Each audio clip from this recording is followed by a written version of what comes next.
Hi, it's Congresswoman Jan Schakowsky here with my plans and pans after a little time off. I am so thrilled that we passed the Inflation Reduction Act. This is such an incredible piece of legislation that is going to help our economy, our families, our environment. It's really a historic piece of legislation.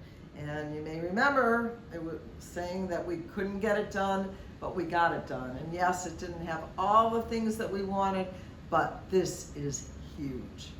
When it comes to the environment, over $360 billion. More than a third of $1 trillion is going to be spent on the environment. It is going to make such a huge difference.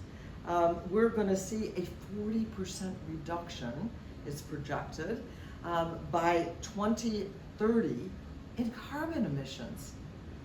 Think of that. You know that we need to get busy and serious about doing that.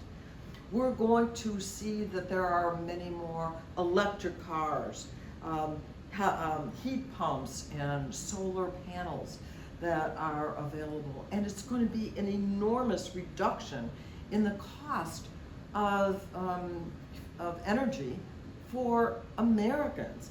It is projected that there would be a $1,800 savings in the kinds of energy bills that we're spending. And beyond that, we're going to see the creation of literally millions of good paying jobs in the clean energy field in our for our workers and in our economy. So, you know, just that alone is such an incredible achievement, and one that is so desperately needed at this moment in our world. On healthcare, we are seeing a lot of incredible things for senior citizens, for example. There will be a cap on how much people on Medicare are going to have to spend on their medication. And that is, now it sounds like a lot, but it's $2,000 a year, and that's it, no more. We also know that 13 million Americans who have the Affordable Care Act are going to see their premiums decreased by about $800. We know that for seniors, for people on Medicare, that there will now be a negotiation for lower drug prices. You know, I've been pushing for that for such a long time that we, and in fact, the House has voted on that a couple of times to allow for there to be a negotiation with these greedy drug companies to lower the price of prescription drugs. Something else that I've been working hard on to really help low-income people on Medicare, and that would include also people with disabilities. If they have income up to 150% of the poverty level, they'll now be eligible for full assistance. This is a real bonanza for some of our lower income people. And the other great thing is that this is all paid for. In other words, it doesn't add a penny to the deficit. How do we do it? We ask the wealthiest Americans to pay a minimum 15% tax so that they're paying more of their fair share, more than that they owe, and yet not raising a penny in taxes for people who make anything under $400,000 a year. So for the economy, for our environment, and for everyday people, this is really a fabulous bill, the Inflation Reduction Act. What a victory. Also want to talk to you about a piece of legislation that will help airline passengers when you fly. Have you been flying lately? Certainly a lot of people have been since, COVID has really reduced. The airports are full.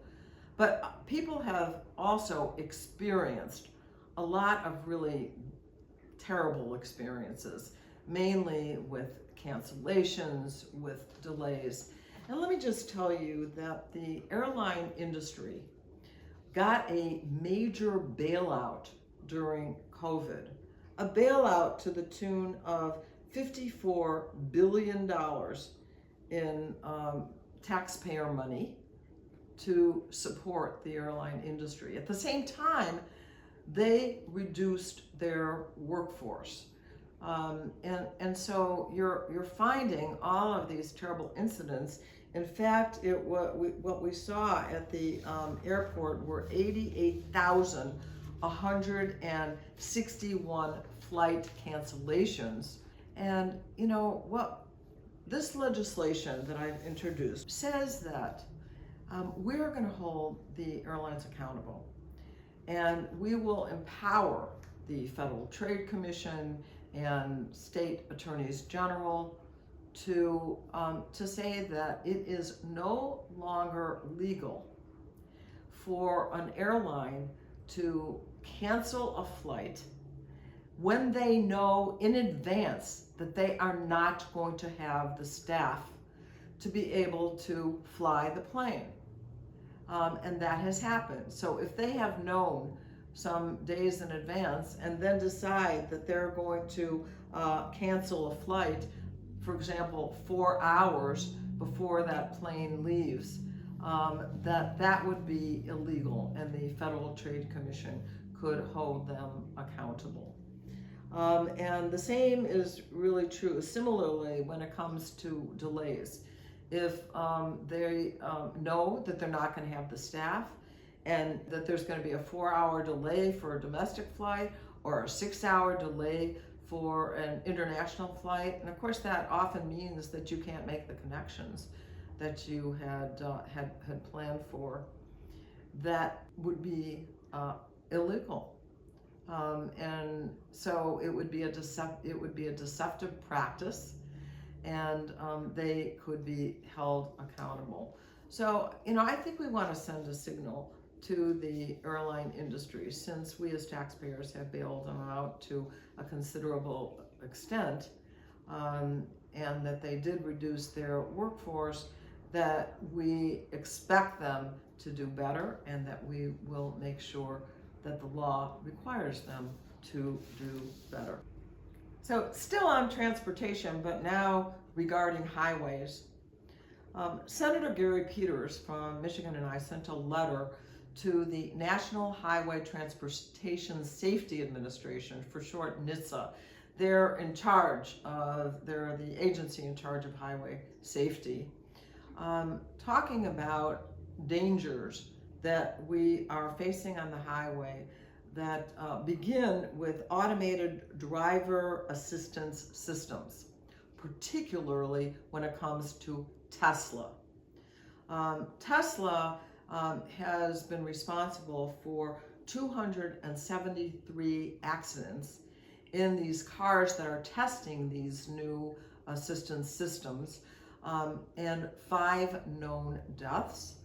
And we are talking about accidents with not only just automobiles, but we're talking about pedestrians and bicycles, and even animals who die on the highway, and that are not being detected, and certainly the systems aren't in place in order to protect those in the way of these Teslas. Tesla's not the only one, but it accounts for far more than 50% of these kinds of accidents.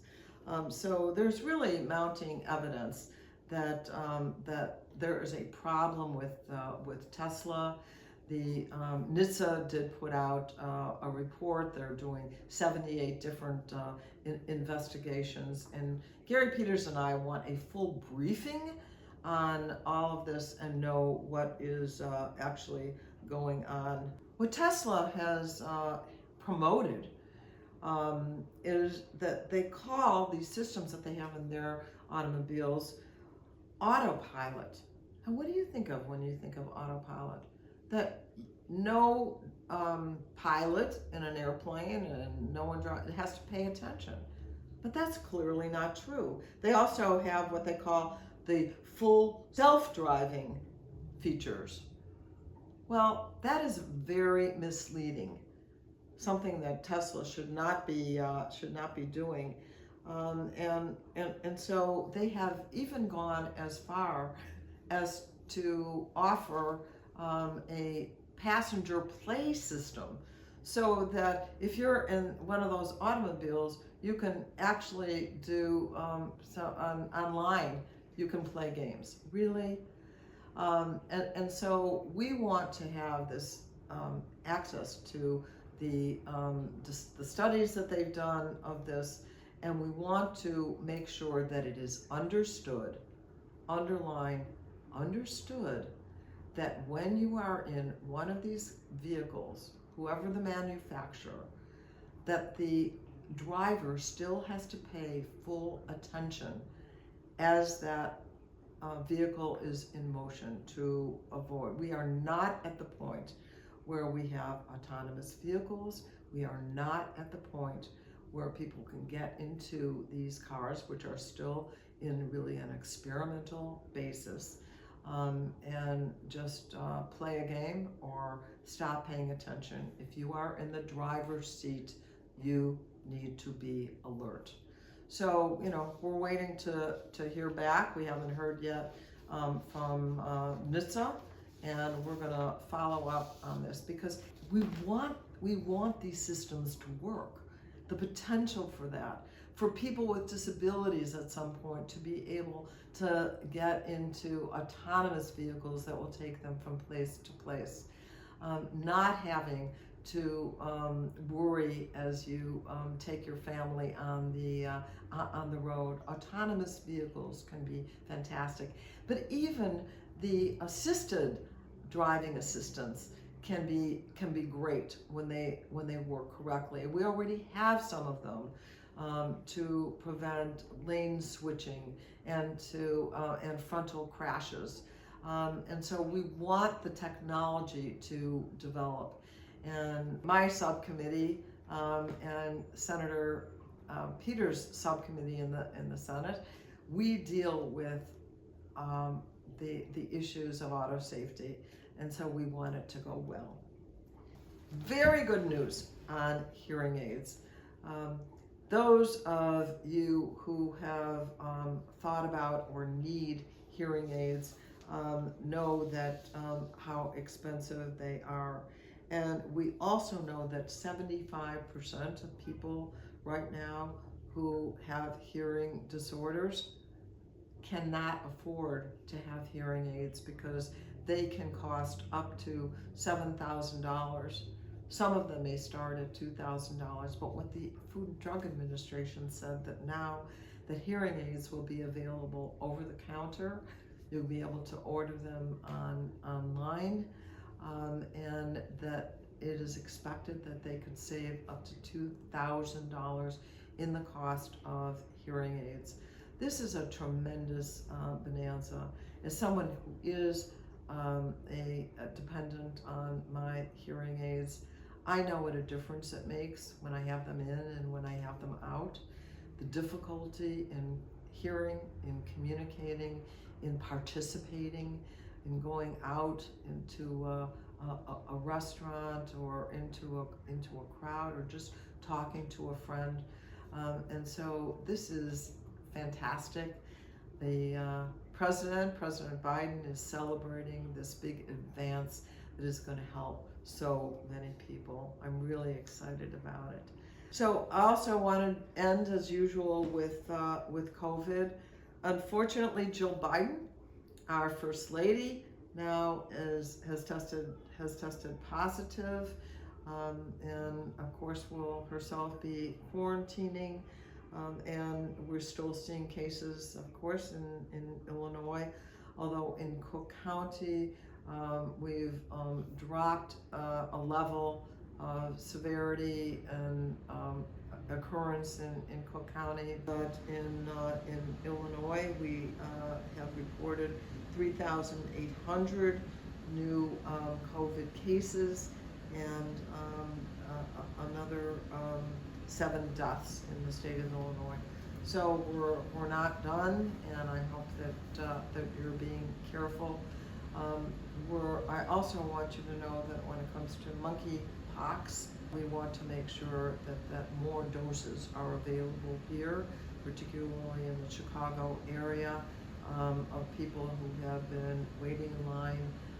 We've seen them because there are TPAN, which deals with people who need the vaccination, have been waiting in line and often going away without getting any. So, it looks like we've got all kinds of, if not pandemics, epidemics that we have to deal with, and we want to make sure that the federal government is also addressing monkeypox. So have a great weekend, and I'll see you soon.